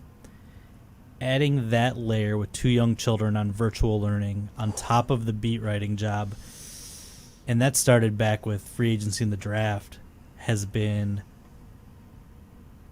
so difficult. I mean, it's just been so difficult. You want to spend that time and make sure they're getting their education, and I'm blessed that I have smart children, but they're 6 and 9. Like, they need help being directed, and I sometimes don't have the bandwidth because I'm covering football, and I hate that that's what's taking my attention away from them. My daughter learned to ride her bike the other day. 6-year-old learned to ride her bike, and I was writing some stupid-ass story about, I don't even know. It was the day Peterson signed. Well, that's not a stupid thing, but the thing that the thing that would suck about being a beat writer is, like, I talked to you before the show and a little bit at the top. I don't like who's going to be the 5th wide receiver, who's on the bubble and who's going to make it, because the chances of these bubble players making any impact, really, I mean, it happens sometimes, but it's pretty minimal. These guys usually filter off the roster by week 4 anyway, like the last guy to make the cut. But people obsess over that stuff. It's the same people that, like, at tournament time will just be apoplectic that such and such buttfuck team in Texas didn't get in the NCAA tournament field, where even if they got in, they're going to get obliterated in the first round. Killing the UTSA Roadrunners like that? Who cares? Like, I get it's, if you have fun with it, that's one thing. Like, it's fun to do the Joe Lenardi bracketology. Like, oh, how did we not get the 1 seed or 2 seed or whatever? I get the arguing over seedings, like, at the top. But these people that are, like, just losing their flipping minds over who got in as the 14 seed. It's like, just, I think it's just a sign of the time, right? Like, so 20, 30 years ago, Tom Kowalski and Mike O'Hara and Kurt Sylvester could spend their entire day crafting one story that was going to go in the paper. And now every little thing I have, because maybe only 6 people covered the team back then at every practice. Now there's 30 entities with the TV stations and the radio stations and all the reporters and the Athletic and even some of the blogs that are now kind of let in under the media sphere. It's like there's just so much competition, so you end up having to write everything, and it's an interesting conversation. Like, what is the threshold of news? And you find over time, like, your bosses will tell you why didn't you write this? But then they'll say, why are you working so much? You need to take time off. And it's like, there's just no delineation, so you just write everything. You just do. Like, that's just the nature of the job, and it sucks, and it's the worst part. Not a whole lot of gatekeeping. It is like I haven't had a wall. I haven't had a wall between professional and personal life since 2005. Like, I'm always on. My laptop's in my car right now. Like, I was fully prepared for Kenny Galladay to prepare to sign an extension and go, this podcast was great, but I really got to go do Hell some no, shit. you'd be breaking it down right here. You think I'm going to let you slink out the door? I've waited like 5 minutes. I've waited for this for years. Yeah. I want that live reaction. Ben, can you check, did Kenny Galladay sign an extension since Justin started the show? He is not. You've been checking your phone. Every once in a while, yeah. Chris Castellani checks his phone every 6 minutes. He's on the show every 6 minutes. He's checking his. Did you notice that, Ben, when Chris Castellani, our friend, was here? I said the guy's got like anxiety or something. He's checking his phone. Might have been a nervous Dude, tick or something. He's like, I know I'm intimidating, but Jesus. I mean, for me, it's a nervous tick. Like, I feel like if I don't check my phone and I didn't feel the buzz, like I multiple times have woken up in the morning. I don't even sleep at, like, there's no way in hell I get to 9 anymore. I don't remember last time I slept at 9, but like even at 8, the very first thing I do when I roll over is see what Twitter alerts have come into my phone, because I have probably like 7 entities that every tweet they make goes into my phone. And what time did Adrian Peterson announce the other day? Like 8:04 or something was like when Josina was breaking it. Yes, like it was early. Oh yeah, I'm gonna go back to it. I know we've covered everything. I want to go back to the Adam Schefter thing. That's how I was going to go back to. Go. I mean, I'll keep you here all night. You're the one with the laptop in your car looking at your phone every 5 minutes. Because, you know, I end up giving these single-serving answers to people, and nobody sees the single-serving answers. No. But people always say, like, how pissed are you? You always get beat by. Why can't you beat Schefter? And it's tough, right? Because no one does. But here's why, right? Here's the logic of why an Adam Schefter dominates the world. Adam Schefter works for ESPN, which is a partner with the league. Yes. When's the last time Adam Schefter wrote something negative? Never. He doesn't do it. He just reports straight transactions largely. He's super connected with agents. If you're an agent, pretend you're, I don't want to make you Drew Rosenhaus, but let's make you like a step down. No, I want to be the asshole. You want to be Rosenhaus? Yeah, give me Rosenhaus. Dude, I saw Rosenhaus once at the Senior Bowl talking on 2 phones at once. I don't even know how. Oh, the man. dude's a machine. My heroes are Bob Sugar and Scott Boras. So Love it. Give me Rosenhaus. So if you're Drew Rosenhaus and you're going to negotiate an extension with, he's not Matthew Stafford's agent, but a big-time player, what's the easiest way to get that information out? You give it to the guy that the trickle-down economics of reporting, right? You give it to the main guy or 2 guys, and you just let it kind of proliferate down. Give it to the league partners. You give it to NFL Network, and you give it to ESPN.com. Very convenient outlet. And the Lions, at least under the Bob Quinn regime, and this isn't just Quinn, it's a message he's proliferated to the entire organization. You don't acknowledge something is happening until those T's are crossed and those I's are dotted. They don't want to tell you that they've reached an agreement with Adrian Peterson until they know they've got him in for physical, they know he's good to go, they know it's green lighted, and then they'll confirm it. So I can't even get like a confirmation from those guys until that ink is dry. So that's just the nature of the business. I might get some piddly transactions here locally, Michael Roberts trade to New England, like any information I can get ahead of a competitor is great, but I'm just never going to win on the Matthew Staffords or the Ndamukong Suhs of the world, because they're going to go to Schefter. And that's just a reality of the job. I have to find a way to be effective in a different way. Yeah. The thing people don't realize, some do, some don't, is the whole leak thing. Like, no reporters out there hacking emails or meeting in parking lots. This is a very convenient, mutually relationship for these parties when things get leaked, and coaches leak things. I am friends with a hockey reporter. They just cleared out most of their coaching staff in the NHL, and he told me he wrote this big article discussing the coaching, the gripes that were in the paper right after, and he said, yeah, I mean, the assistant coaches were very helpful. Kind of told me, wink, wink, nod, nod. Everything is done and told for a reason. No one is hacking emails. Like, you have to read through the lines on, okay, why is this out there? Who wants it out there? Who stands to gain from it? And I think Schefter, no one, I mean, and I'll confess, I used to be one of those guys that would rag on the local guys. I mean, we're talking more when I was like 20. I mean, we're going kind of far back now. But I was frustrated with, it's like, what are you guys doing? The thing that really bugged me, though, is the lack of tough questioning from beat writers, but that was a Tigers issue. Yeah. And that's why I like, and the Red Wings were the same. And I can't speak to those. I mean, I don't follow a single beat in this town. You're good at what you do, and Kyle's good. Yeah. And I know what goes on our beat. The Lions are good. I know that no question is ever ducked. We just don't do it. No. I don't know what it is about the Lions that all the best beat writers went there. I mean, maybe it's a good thing because they're worthy of most scrutiny. I mean, the NFL is still the king. It is the king. So where do you put your? That's going to sound like I'm patting myself back. I'm out on that comment. You're out on that comment. Yeah. Where are you going to put the best? I didn't like the way that comment was going. You're kinging yourself. Well, it's definitely where I wanted to end up. I have told you repeatedly, Justin. I think that you are one of the best in town at what you do. My personal favorites in town. And it goes beyond sports. If you look at the Chad Livengood, who is just phenomenal. Agreed. Arguably the best reporter in town. If you're taking out like genre and just putting just flat reporter in town, I think Chad is probably the best. You and Tony Paul do great work. Tony's done incredible, exhaustive investigative work, particularly with Michigan State and a number of issues. So I applaud you for what you do. I think it's tough to do what you do. I wanted to do what you did until I saw what it entailed, and I ran for the hills. So and you saw the paycheck? No, that's that too. But I mean, it's not glamorous. It's not as glamorous as people think, especially not for how much is involved in it.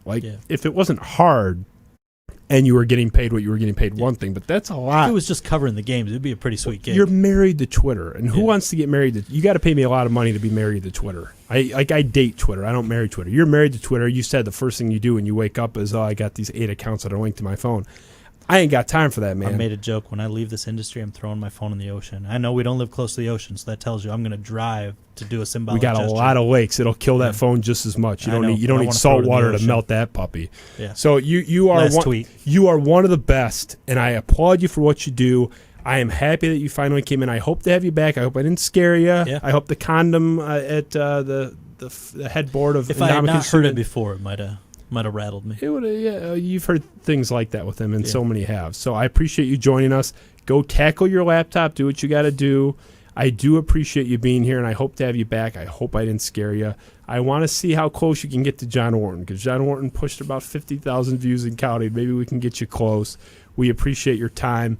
And Ben, our producer, busted his ass for this show. This was a highly produced broadcast today, Ben. I messed up that clip, but whatever. You know what? It'll be fixed. Don't worry. This is show like 7 or whatever. We're getting there. You think I know what the hell I'm doing?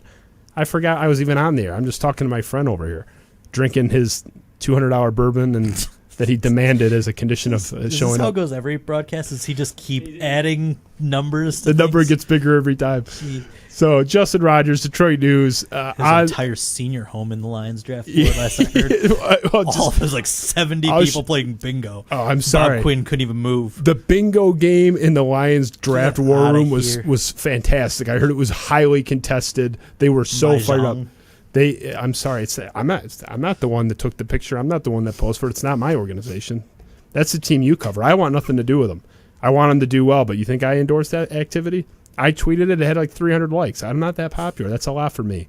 People, it resonated with people when they saw the bridge game going on in the Lions war room. It was an embarrassment. I stand by it. I stand by your $300 bottle of bourbon that was here waiting for you. Justin Rogers of Detroit News, Spiro Avenue Show. We are killing it because of you, not because of me, maybe a little bit because of Ben. Definitely not because of me. All the credit to the audience and our wonderful sponsor, the Michigan Peddler.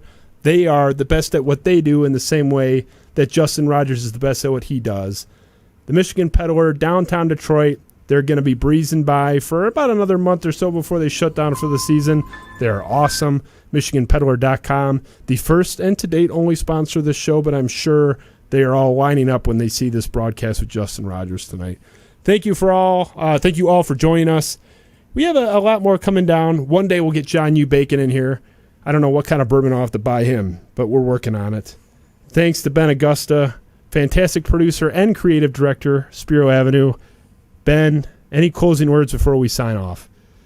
Well, just wanted to say thank you for Justin for coming in, and we still appreciate our local reporters. I used to go to Central Michigan, too, for journalism, and I opted out of that career because I knew how hard it was. So I appreciate, and I know a lot of people in Detroit appreciate what you do. My boss is going to be so mad I didn't pimp the subscriptions. Tony Paul talked about it for an hour, so you're good. Yeah, he's got it. Subscribe to Detroit News. Listen to Tony Paul, I suppose. It's $3, right, for 3 months? So it's $3, so it's 1% the cost of the bottle of bourbon Justin Rogers demanded. $3. That's just 1% of You're one. going to think I'm bullshitting, but I did subscribe 2 days ago. See? You know what's funny? See? All reporters supposed to have accounts that log in, like you're supposed to be able to use it. It's a month, and I still can't even read my own shit. Don't say that. Does that sound like a good pitch? You can log in, you can read it. It's easily accessible. Tech. It's in good font. It's easily. I don't know. I subscribed because Tony made me feel bad. My argument was, wow, guilted you into it. He did. I'm not going to do that. No, but I like Tony, and I would gladly pay for Tony's content or your content. My argument was just from a principled business standpoint. If you're selling this piece of bread for 25 years, or not, I shouldn't say selling it, you're giving it away for 25 years. And then like tomorrow, I'm going to start charging for it. You have to either like bake the crust a little differently or put some artisanal butter on there or something. I mean, you're a food guy. Like, I can't just have the same piece of bread that I gave to you for free yesterday and then charge you for it tomorrow. I said, like, they should have Tony Paul deliver, like, your first newspaper after you subscribe with, like, a little cupcake and a candle your first day or something. You know, maybe he can wear something. I think these are all reasonable requests. Yeah, get Tony on my porch with a cupcake, and I'll subscribe for 10 years. Yeah. So, I don't know. That was my only take, but I subscribed. I was shamed into it, and my shame dollars spend the same as someone that paid proudly. So I'm never gonna do that. I'm never gonna shame somebody to do it. I believe in the work I do.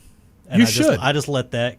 What are you going to do with the $3 I gave you? Have you planned the trip to Europe yet? Let that be known. I don't see a penny. You don't see one penny in my $3? No, they're holding out on you? I'm a salaried employee, and I just get my salary. I think they should give you at least some of that $3. I'm going to fight for you. I have zero comments on that. I'm going to start the petition. I want 20% of my $3 to go to you. Justin's about to lose his job. Which one? Justin Rogers, the Detroit News. Keeping his job so far as I know. As long as none of my employees watch this, so will I. This has been the Spiro Avenue Show. Show 7. We're rolling. It's awesome. A lot more to come. Thank you for joining us. Spiro Avenue, we are out. Thank you.